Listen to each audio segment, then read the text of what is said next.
기도하겠습니다. 주님 전에 찾아 나온 저희들 말씀을 통해 은혜 받게 하시고 우리의 삶이 새롭게 거듭나는 은총의 시간으로 성령께서 역사하여 주옵소서. 예수님의 이름으로 기도 올리옵나이다. 아멘. 에드워드 모트라는 그 영국 사람인데 캐비넷 제공 공으로서 활동을 했어요. 제조공으로 활동을 했는데 이 사람이 항상 불평하면서 원망하면서 그렇게 지냈던 겁니다. 그러다가 삶에 어떤 의미나 소망이 없었는데 어느 겨울날 길을 가다가 교회에 가고 싶은 마음이 생겼어요. 그래서 교회에 들어가니까 목사님이 이 거듭남에 대한 설교를 하는데 그래, 내가 거듭나야 되겠다. 예수님 믿고 거듭나야 되겠다.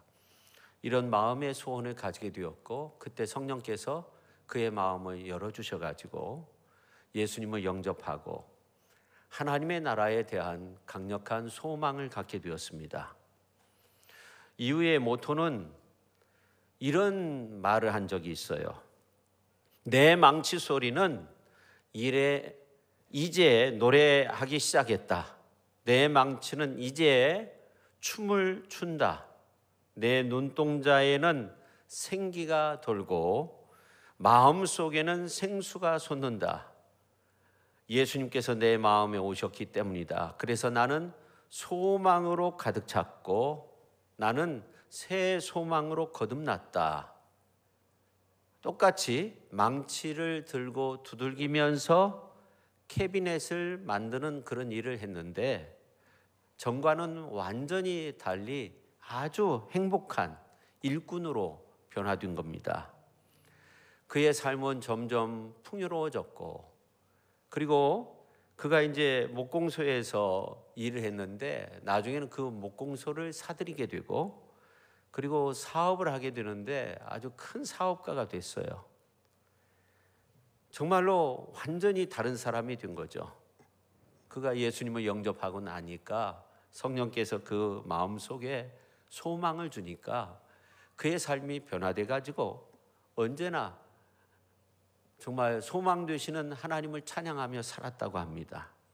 이분이 찬송가 488장 그 가사를 썼는데 이 몸의 소망 무언가 우리 주 예수뿐일세, 그런 그 찬양 가사를 썼는데 우리가 같이 한번 불러볼까요? 1절만 같이 한번 불러보죠. 이 몸의 소망 무언가 우리 주 예수뿐일세.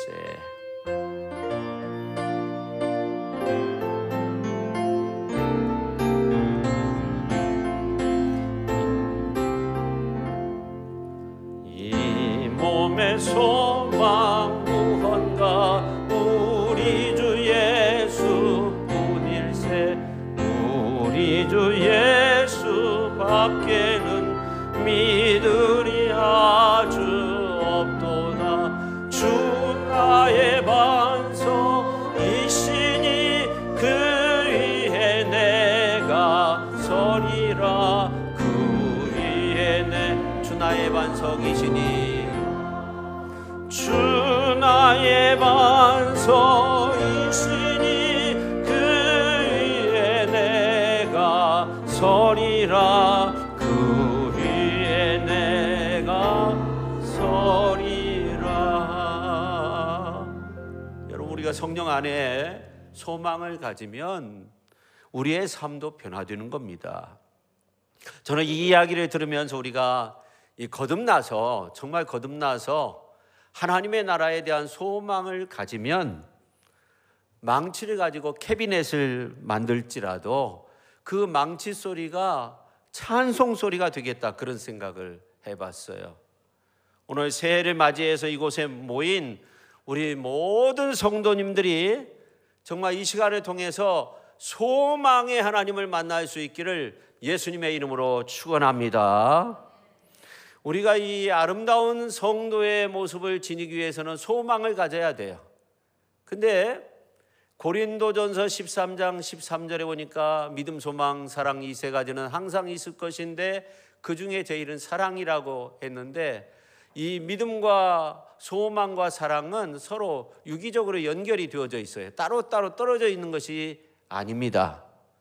그래서 우리가 이 믿음 안에서 소망을 가질 수 있고, 소망이 없으면 마치 물 없는 우물과 같아서 사랑의 삶을 살아갈 수 없는 거예요.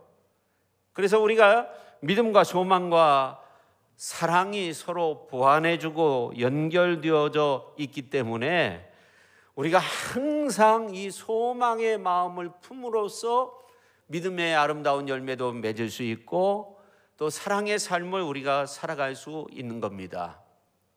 하나님 없이 세상 풍조에 휩쓸려 끝도 없이 내려가는 그 인생에게 어떻게 소망이 있겠어요? 물론 소망의 길은 열려져 있는데 소망은 없는 거예요. 이 세상의 소망은 소망이 아니기 때문에 그래요. 이 세상의 소망은 언젠가는 다 무너져 내릴 수밖에 없는 겁니다. 세상의 소망은 물거품과 같은 거예요. 그래서 예수님께서 이 세상의 소망에 대해서 비유의 말씀을 하신 적이 있는데, 마태복음서 24장에 보니까 두 여자가 맷돌질을 하고 있으며 한 사람은 데려가고 한 사람은 버려둠을 당할 것이니라, 그렇게 말씀했어요. 이 맷돌질을 한다는 것은 굉장히 힘든 일입니다. 유대 나라에서의 맷돌질은 우리나라와는 다르게 여성들이 할 수 없는 그러한 어려운 일이었다고 합니다. 근데 예수님은 두 여자라고 그렇게 표현하고 있어요. 두 여자가 함께 혼자 하다 보니까 너무나 힘드니까 힘써서 맷돌질을 하는 것처럼, 아무리 세상 일에 취해서 그 일을 한다 할지라도 주 안에 있지 않으면 소망이 없다는 거예요. 그러므로 깨어있으라, 어느 날에 주가 임할는지 너희가 알지 못함이라, 그렇게 말씀하고 있습니다. 소를 사가지고 밭 가는 일도 마찬가지입니다. 장가가고 시집가는 일도 마찬가지예요. 주 안에 있지 않으면 진정 거기에 소망이 있다고 말할 수는 없겠죠. 이 세상의 소망은 뭔가? 이 세상의 소망이라고 하는 것은 어떤 실체가 보이지 않잖아요. 그때부터는 절망으로 바뀌는 거예요. 그러나 예수님을 믿는 자에게 주어지는 이 소망이라고 하는 것은 달라요. 주를 향한 소망은 건축자가 마치 집을 짓는 것과 같아요.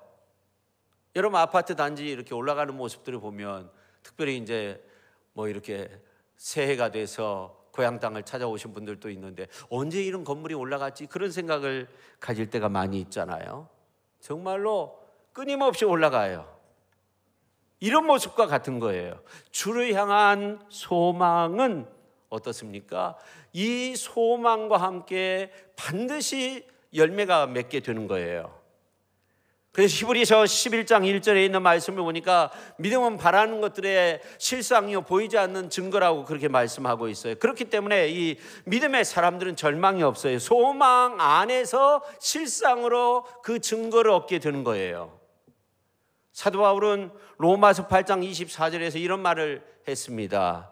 우리가 소망으로 구원을 얻었음에 보이는 소망이 아니니 보는 것을 누가 바라리요, 그렇게 말씀하고 있어요. 이 말씀대로 이 성도의 소망은 근본이 좀 달라요. 세상은 보이는 것이 소망의 주체이지만 성도의 소망은 주체가 보이지는 않는데 살아계신 하나님이 되시는 거죠. 어떤 상황이 와도 성도의 소망은 우겨쌈을 당할 수가 없는 거예요.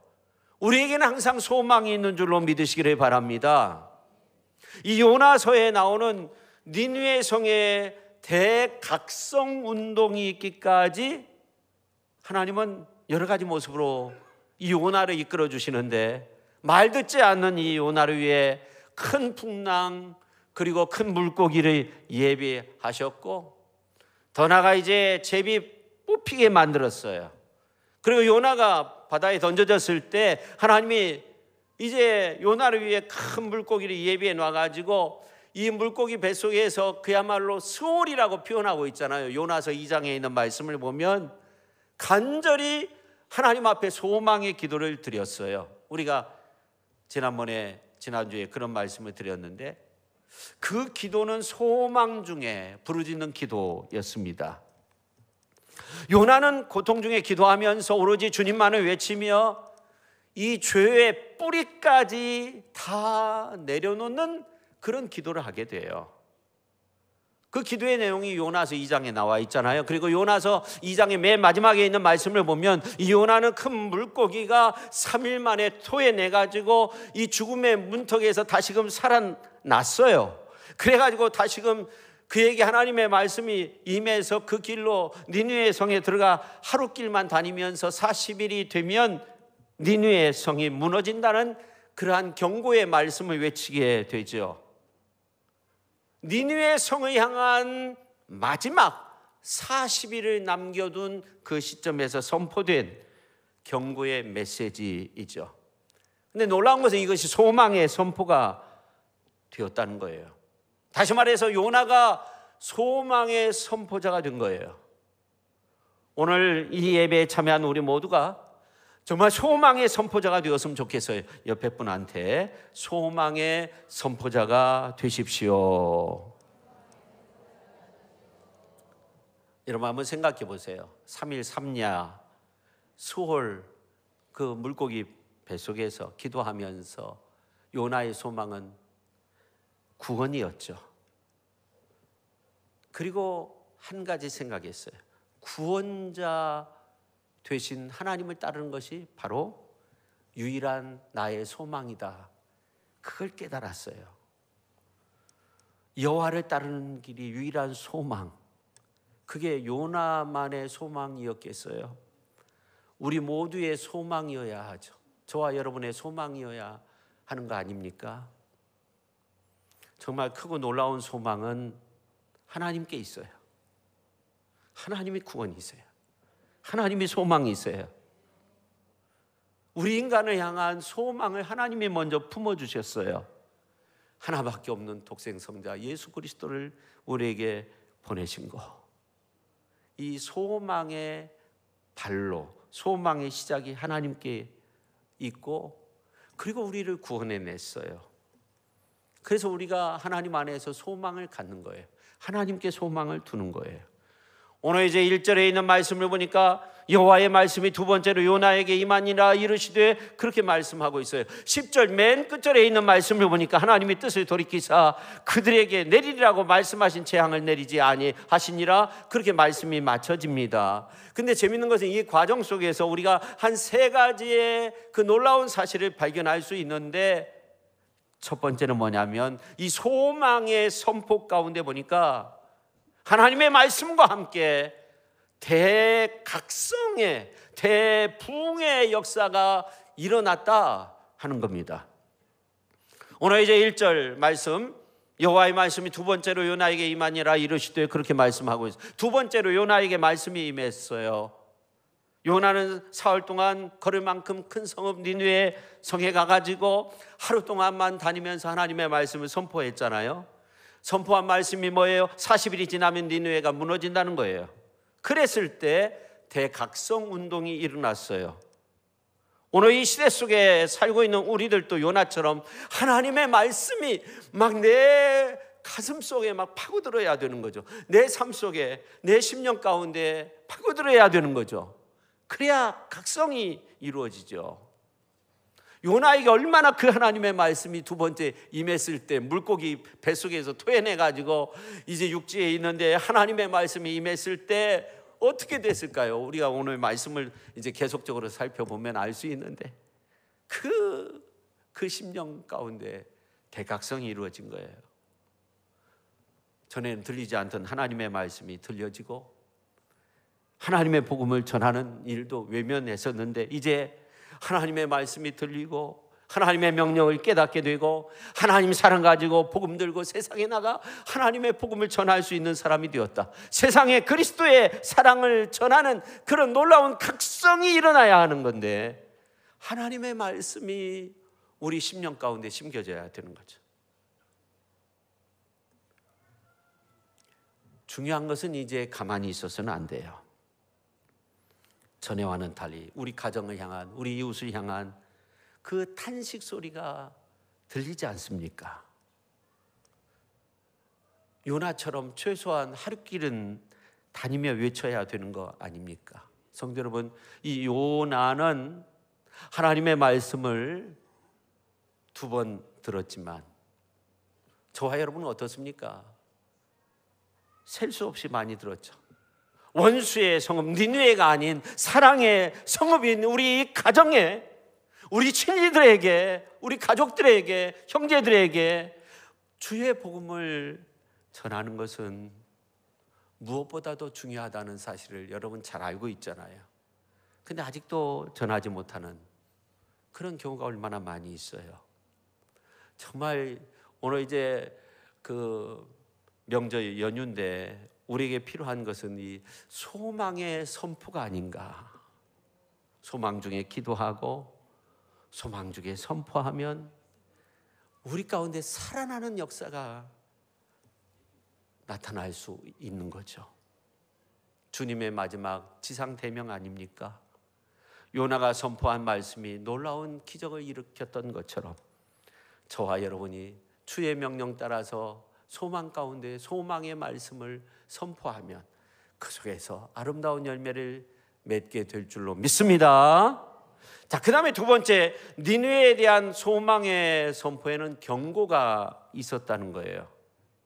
이 애굽에서 살았던 이스라엘 백성들의 유일한 소망은 뭘까요? 이 노예의 사슬에서 벗어나는 것이었습니다. 애굽 땅에서 나오는 것이었습니다. 근데 애굽 땅에 살면서 얼마나 많은 아픔이 있었습니까?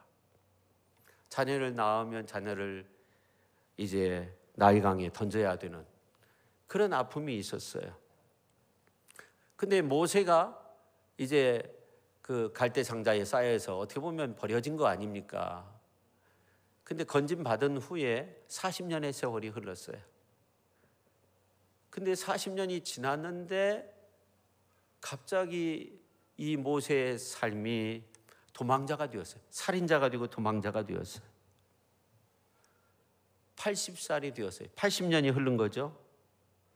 하나님은 호렙산 떨기나무 불꽃 가운데서 모세야 모세야 그렇게 불러요. 80년의 세월이 흐른 거예요. 울부짖음이 있었지만 하나님께서 80년을 흐르게 만드신 거예요. 100년 이상 지났겠죠. 그럼 하나님께서 하나님의 백성들을 무시하거나 외면하신 것입니까?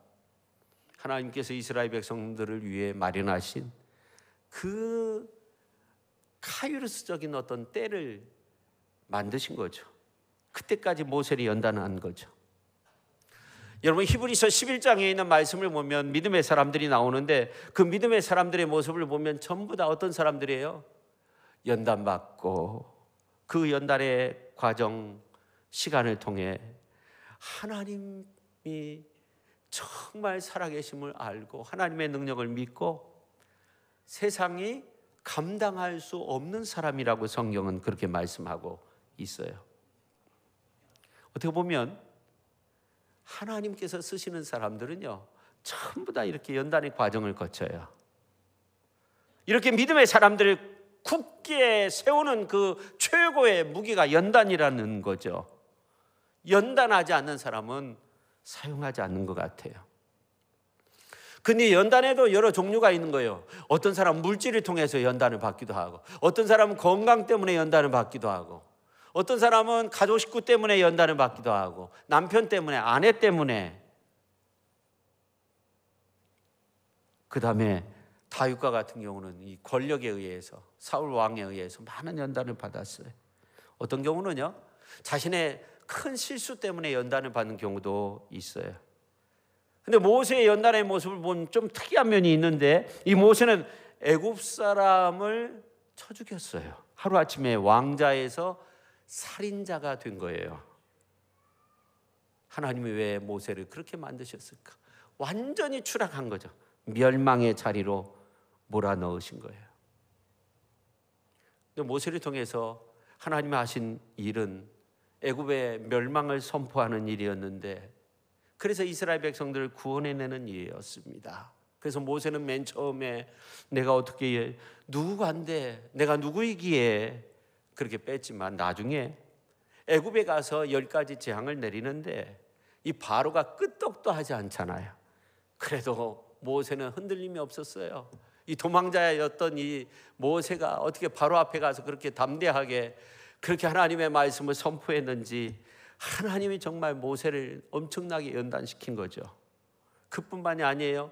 이스라엘 백성들 출애굽한 이후에 광야에서 40년 동안 지낼 때 얼마나 많이 원망하고 하나님 원망하고 모세를 원망하고 그랬습니까? 그러나 모세가 끄떡하지 않았어요. 연단의 과정을 통해서 철저하게 훈련받은 거예요. 베드로도 마찬가지예요. 베드로가 예수님을 3번씩이나 부인했는데 예수님께서 고난받는 그 자리에서 예수님을 저주까지 했던 사람이었어요.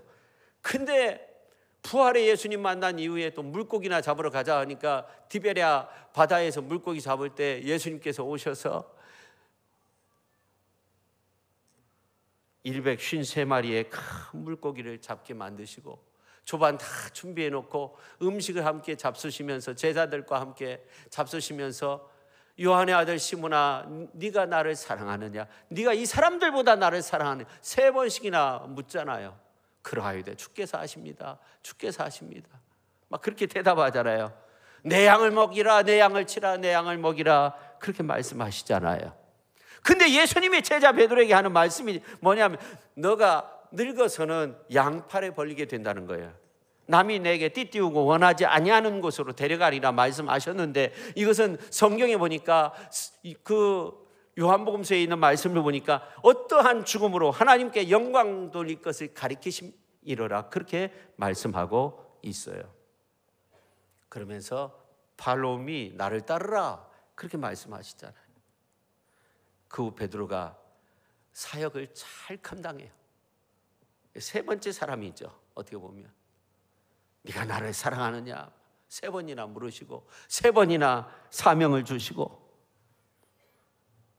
사명 잘 감당하고 순교 직전에 베드로후서를 기록하게 되는데 베드로후서 3장 14절을 보니까 그러므로 사랑하는 자들아 너희가 이것을 바라보나니 주 앞에서 점도 없고 흠도 없고 평강 가운데서 나타나기를 힘쓰라. 베드로는 나처럼 당신들 흠도 없고 점도 없고 옷 좀 남기지 말라는 거예요. 그리고 자신이 주님과 똑같은 모습으로 십자가에 못 박힐 수 없다고 해서 거꾸로 못 박혀서 순교를 당하게 되잖아요. 저는 오늘 요나서의 말씀을 묵상하면서 하나님의 말씀이 2번째 요나에게 임해서 40일이 지나면 니느웨가 무너지리라 외쳤던 이 모습도 한번 이렇게 비교해서 생각해 보면 좋겠다 그런 생각을 하는데 여러분 이 요나는 그 수월까지 내려갔어요. 그 뿌리까지 내려갔던 사람이에요. 물고기 뱃속에서 3일을 지냈어요. 몰골이 아닙니다. 여러분 밴댕이 젓갈 아세요? 먹어보셨어요? 밴댕이 젓갈 속에 푹 잠겨가지고 3일 있다가 나왔다고 생각하시면 돼요. 그 온몸이 어떻게 됐겠어요? 그 머리도 마찬가지인 것 같아요. 수월에서 나온 그 모습 말로 다 표현할 수 없는데 이것을 우리가 좀 알 수 있는 말씀이 요나서 4장 5절에 보면 나와 있는데 5절 6절에 있는 말씀을 보면 이제 그 니느웨 성읍에 가서 하나님의 말씀을 외치고 동쪽에 가서 초막을 짓고 그늘 아래 앉았다는 거예요. 그러니까 그늘이 돼 있는 거예요. 근데 그 햇빛을 피해 있었는데 6절에 있는 말씀을 보면 자 우리가 4장 6절 말씀을 같이 한번 읽어볼까요? 자 시작. 하나님 여호와께서 박넝쿨을 예비하사 요나를 가리게 하셨으니 이는 그의 머리를 위하여 그들이 지게 하며 그의 괴로움을 면하게 하려 하심이었더라. 요나가 박넝쿨로 말미암아 크게 기뻐하였더니 아멘. 재미있는 표현이 나와 있어요. 그의 머리를 위하여 그늘이 지게 하며 그렇게 말씀하고 있어요. 저도 가끔 이제 느끼게 되는데 이게 머리숱이 자꾸만 빠져가지고요. 이게 모자를 써야 좀 이렇게 따뜻하기도 하고 그렇습니다. 그럼 생각하는 것이 우리 교회 어느 분 장로님이라고 말 안 하겠습니다. 근데 이분이 갑자기 그냥 젊어지셨어요. 가만히 보니까 가발을 쓰셨는데 장로님 따뜻하죠? 그랬더니 따뜻해요. 목사님도 한번 써보세요. 이 요나는요 완전히 그냥 머리가 벗겨져 있었던 거예요. 뭐 이렇게 머리가 없는 것 차원을 넘었던 것 같아요. 피부가 아주 연약했던 것 같아요. 초막으로 덮었으니까 그늘졌는데 거기에 또 박넝쿨을 하나님께서 예비하셔가지고 또 더 그늘을 마련하신 거예요. 근데 벌레가 와서 이 박넝쿨을 쪼아먹고 그 다음에 동풍이 불고 해가 쪼이면 어떻게 돼요? 요나의 머리 위에 햇빛이 막 쪼이니까 혼미해진 거예요. 그래서 8절에 있는 말씀을 보면 이런 말씀이 있어요. 해는 요나의 머리에 쪼임에 요나가 혼미하여 스스로 죽기를 구하여 이르되 사는 것보다 죽는 것이 내게 나으니이다. 그러니까 이 몰골로 니네 성에 가서 외치니까 이 요나의 외침은 소울의 외침 아닙니까? 사람들이 막 몰려오고 삽시간에 소문이 나고 왕으로부터 모든 짐승까지 이제 죄를 뒤집어 쓰고 먹지 않고 물도 마시지 않고 회개가 일어났던 거죠. 어떻게 보면 사는 것보다 죽는 것이 내게 나으니다의 이 모습이 요나의 모습. 물고기 뱃속에서 요나의 모습도, 하루길을 다니면서 주의 말씀을 전하는 요나의 모습도, 그리고 요나의 입에서 나오는 말마저 40일이 지나면 니느웨가 무너지리라. 몰골이 된 이 요나가 선포한 이 말씀은 강한 임팩트를 준 거죠. 그래서 니느웨 성 사람들이 막 회개하기 시작하는 겁니다. 여러분, 니느웨 성을 향한 요나의 멸망의 선포가 멸망으로 끝났습니까? 아니면 소망으로 끝났습니까? 구원받는 역사가 일어난 거 아닙니까? 여러분, 구원받은 우리에게는요, 이 멸망이 아닌 거예요. 심판으로 끝나는 것이 아니에요. 고난이 고난으로 끝나는 것이 아니에요. 절망이 절망으로 끝나는 것이 아니에요. 모두 다 구원인 거예요. 믿으시기를 바랍니다. 오늘 예배드리는 우리 모두가 하나님의 은혜 속에 구원받은 하나님의 은혜로 우리가 기쁨이 충만하고 하나님의 놀라운 축복과 은총 가운데 살게 되는 줄로 믿으시기를 바랍니다.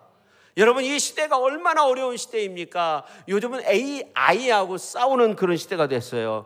여러분, 우리가 경쟁도 할 수 없는 슈퍼컴퓨터가 우리와 경쟁하고 있다는 것을 알아야 돼요. 지난번 뉴스 보도를 보니까 어느 사람이 큰 죄를 져가지고 반성문을 재판관한테 이렇게 올렸는데 AI를 통해서 반성문을 받아가지고 조금만 바꿔가지고 그걸 재판관한테 내가지고 그것이 발각돼가지고 더 좋지 않은 결과를 얻게 됐다는 그런 보도를 받은 적도 있어요.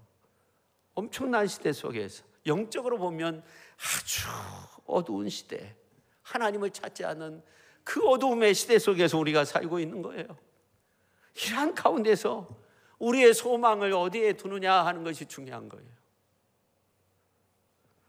여러분, 이사야서 48장 10절에 있는 말씀을 보니까 보라, 내가 너를 연단하였으나 은처럼 하지 아니하고 너를 고난의 풀무불 속에서 택하였노라, 그렇게 말씀하고 있어요. 고난의 풀무불 속에서 택하였다는 말은 뭐예요? 고난 가운데서 너를 구원했다는 거예요. 어떤 분은 고난의 풀무를 왜 주실까 이렇게 생각하시는 분도 있을 것 같은데, 여러분, 나에게 고난의 풀무불을 주신 목적은 나를 선택하기 위해서예요. 고난받게 하고 고통받게 하고 그런 것이 아니라 나에게 은혜 베풀어 주시기 위해서, 나에게 구원 주시기 위해서, 나에게 소망이 있다는 것을 알기 위해서, 하나님을 의지하는 자에게 소망의 은혜가 있음을 알도록 하기 위해서 나에게 그러한 고통도 주는 거예요. 욥의 고난을 보세요. 욥기서의 목적이 뭐예요? 의인도 고난받을 수, 애매하게 고난받을 수 있다는 고난의 은혜도 있다는 거예요. 갑절의 은혜를 주시잖아요. 헛된 고난이 아니라 하나님이 아시는 고난, 하나님이 위로해 주시는 고난, 하나님이 갑절로 우리에게 은혜 베풀어 주시는 그 고난이 있다는 거예요. 그 고난은 남의 이야기로만 생각하면 안 돼요. 이 멸망은 남의 스토리다 이렇게 생각하면 안 돼요. 이 죽음은 남의 이야기가 아니라 우리도 언젠가는 닥칠 이야기 아닙니까? 요나 선지자는 죽음의 문턱까지 갔다가 살아난 사람으로 하룻길을 걸었어요. 회개의 역사가 일어났어요. 이렇게 요나의 모습과 매치되어서 이 요나의 메시지는 엄청난 영향을 준 거예요.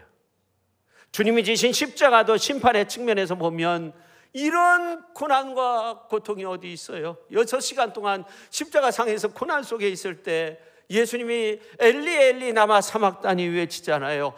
나의 하나님 어찌하여 나를 버리십니까? 울부짖었어요. 십자가는 사형틀이에요. 끔찍한 사형틀이에요. 그 속에서 절규하신 거예요. 그런데 바울은 이렇게 말해요. 우리는 십자가에 못 박힌 그리스도를 전하니 유대인에게는 꺼리끼는 것이요 이방인에게는 미련한 것이로되 오직 부르심을 받은 자들에게는 유대인이나 헬라인이나 그리스도는 하나님의 능력이요 하나님의 지혜라고 그렇게 말씀하고 있어요. 십자가가 멸망의 표상이기도 하지만 유대인들에게 이방인에게 꺼리끼는 것이지만 참혹한 십자가 형틀에 불과하지만 구원은 우리에게는 하나님의 능력이고 하나님의 지혜가 그 속에 담겨져 있다는 거예요. 그래서 십자가의 도가 멸망하는 자에게는 미련한 것이요 구원을 받는 우리에게는 뭐라고 말씀했어요? 하나님의 능력이라. 할렐루야.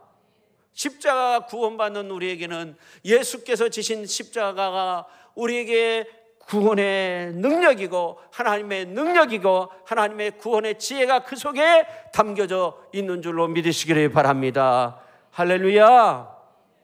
그래서 우리가 고난받으신 그 주님을 품고 기도할 때 어떤 어려움 속에서도 그것을 극복할 수 있고 그 속에서 하나님의 능력을 경험하게 되는 겁니다. 그 다음에 세 번째, 우리는 하나님의 말씀의 전달자가 되어야 한다 하는 겁니다. 여러분, 우리는요 기도하는데 손색이 없어요. 찬양도 잘하죠, 봉사도 잘하죠, 그리고 교회 운영도 참 잘하죠, 상담도 잘하고 친교도 잘하고 섬기는 것도 다 갖췄어요. 우리 교회 이렇게 보면은 빵 선교로 15개 교회와 기관을 섬기고 있어요. 근데 우리에게 부족한 것이 한 가지 있는 것 같아요. 우리 교계도 마찬가지인데, 한국 교회도 마찬가지인데, 그것은 말씀의 전달자로서의 역할을 잘 감당하지 못하고 있다는 거예요. 이거는 이제 우리가 말씀 선포하는 목회자가 되라 그런 말은 아니에요. 이 사도 바울은요 로마에 이제 편지를 쓰면서 1장 16절에서 내가 복음을 부끄러워하지 아니하노니 이 복음은 모든 믿는 자에게 구원을 주시는 하나님의 능력이 됨이라. 먼저는 유대인에게요 그리고 헬라인에게로다. 그래서 내가 복음을 부끄러워하지 아니하노니, 같이 한번 합시다. 내가 복음을 부끄러워하지 아니하노니 이 복음 모든 믿는 자에게 구원을 주시는 하나님의 능력이 됨이라. 내가 복음을 부끄러워하지 않는다고 하니까 어떤 사람들은 이런 생각을 해요. 뭐들을 부끄러워해, 복음 가지고 있으면 되는 거지, 뭐들을 티내, 그냥 조용하게 예수님 믿으면 되는 거지, 이렇게 생각을 해요. 근데 바울이 말한 말의 의미는 그런 의미가 아니죠. 그렇죠? 바울이 말한 이 복음은요 헬라인에게도 구원을 주시고 유대인에게도 구원을 주시고 모든 믿는 자에게 구원을 주는 하나님의 능력이 있다는 거예요. 그래서 로마서 1장 1절에 보면 내가 사도로 부르심을 받아 하나님의 복음을 위하여 택정함을 입었으니, 2절에 있는 말씀을 보니까 이 복음은 하나님이 선지자들을 통하여 그들의 아들에 관하여 성경에 미리 약속하신 것이라 그렇게 말씀하고 있어요. 그래서 바울은 아주 철저하게 이 복음을 자랑스럽게 여기고 복음의 확신을 가지고 생명을 걸고 복음 전하는 일을 감당했다는 거예요. 그래서 문학적으로 이러한 표현을 고건법이라고 한답니다. 부끄러워하지 않는다 하는 거예요. 힘써서 복음 전하겠다는 거죠. 예수님도 말씀하셨어요. 누구든지 나와 복음을 위하여 자기 목숨을 잃으면 구원하리라. 나와 복음을 부끄럽게 여기면 우리 주님도 우리를 부끄럽게 여기신다고 했어요. 베드로의 고백 이후에 그런 말씀을 했어요. 오늘 이제 2절 말씀 보세요. 내가 내게 명한 바를 선포하라, 그렇게 말씀하고 있던데, 요나서 1장 2절에도 보면 외치라, 그런 말씀도 나오는데 조금 차이가 있어요. 오늘 이제 2절에 있는 말씀을 이렇게 보면 어떤 말씀이냐면, 어서 저 큰 도시 니느웨로 가, 내가 일러준 말을 그대로 전하여라. 하나님이 요나에게 요구하신 것은 수월에서 소망의 기도를 드렸지, 이제는 이제 생명의 주 앞에서 진실된 말씀의 전달자가 되라 하는 거예요. 오늘 우리가 구원받은 하나님의 백성으로서, 수월에 빠질 수밖에 없는 우리가 구원받은 하나님의 백성으로서 이제 말씀의 전달자가 되어야 한다는 거예요. 요나가 우리가 되어야 한다는 겁니다. 여러분, 요나에게 첫 번째 하나님의 복음을 이제 말씀이 임했을 때와 두 번째 임했을 때 그 차이가 있는데, 두 번째 임했을 때 이 모습을 보면 4절 말씀을 보면 어떻게 나오냐면, 개역 성경으로 볼 때 요나가 그 성에 들어가며, 개정 성경으로 보면 요나가 그 성에 들어가서, 성읍에 들어가서 그렇게 말씀하고 있는데, 개역 성경으로 보면 요나가 그 성에 들어가며 복음을 외친 거예요. 살 길을 외친 거예요. 들어가면서 외친 거예요. 또 신기한 것은 니느웨 사람들이 이 요나의 말을 듣고 정확하게 회개하고 다 구원받았다는 사실이에요. 근데 요나도 이러한 사실이 이루어질 것을 알았어요.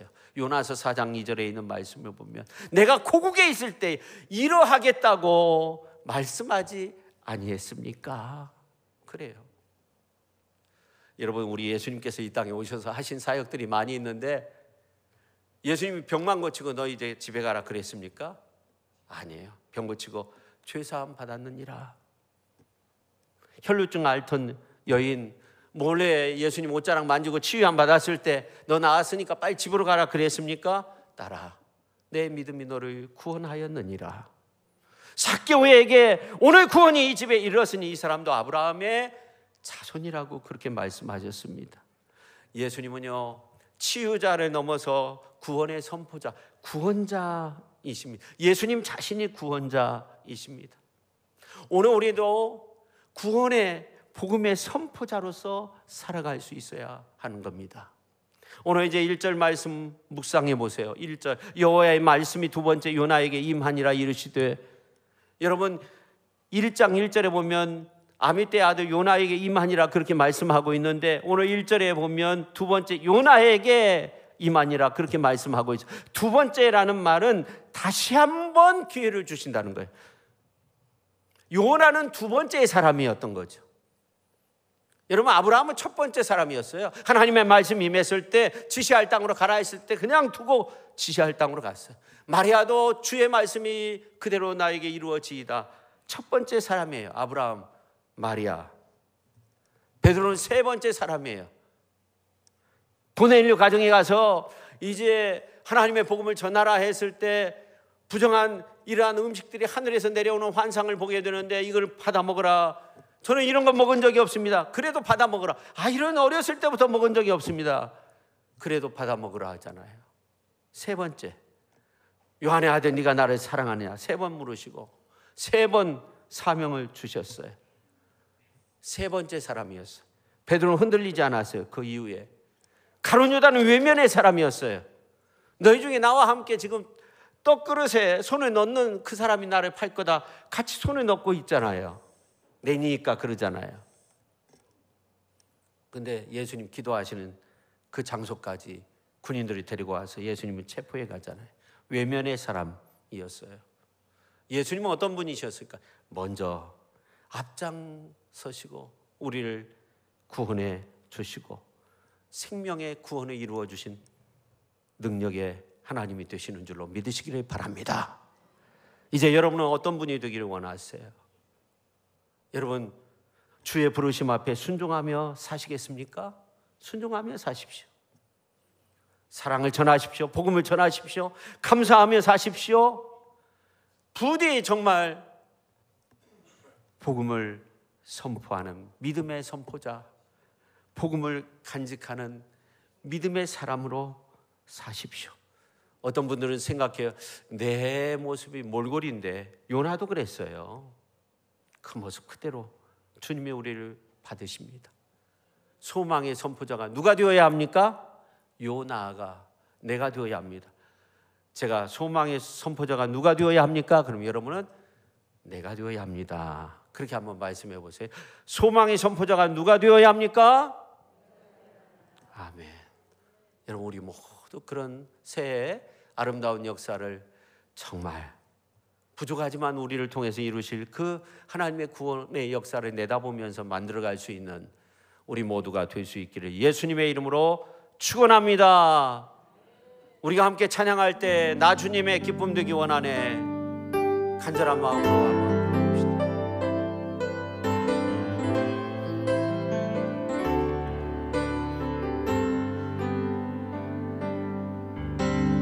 나 주님의 기쁨 되기 원하네, 내 마음을 새롭게 하소서. 세보다가 되게 하여 주사, 주님의 빛 비추게 하소서. 내가 원하는